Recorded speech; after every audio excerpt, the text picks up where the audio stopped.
Afangarontsika foana matetika ny fampiasana ny ange sy ny anie. Mety hoe mitovitovy ny fanehoana azy ireo saingy tsaroa fa samy hafa mihitsy ny heviny. Raha ny ange zao dia ampiasaina rehefa hiangavy zavatra aman'olona na hiteny amin'ny mpahalalam-pomba. Rahovina ary no ampiasaina ny teny hoe ange. Manome ny heviny ary ny profesora Randrianarivelo Solo Jean Dominique, mpampianatra malagasy.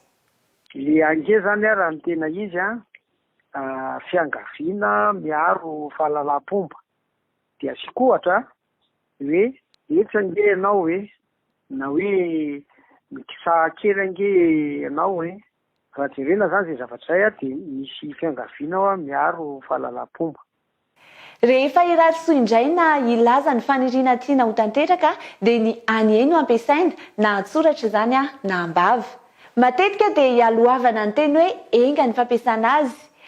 Ilay fitenitsika foana hoe enga nie.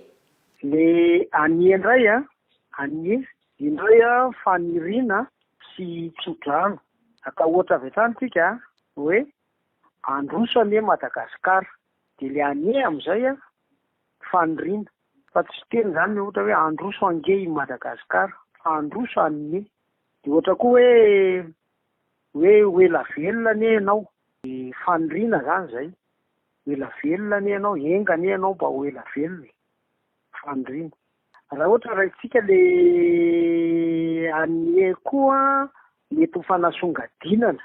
Ohatra zao zany aka ohatra indray hoe tsara tarehy anie ny vehivavy iny tsara tarehy anie. Zany hoe misy fanasongadinana izay. Fa etsy kely ange amin'izao fetiny faharoa amby enimpolo taona niverenany fahaleovantenan'i Madagasikara izao dia misy ny firariantsoa hoe enga anie ka ho tany sambatra tokoa ilay Madagasikara anay.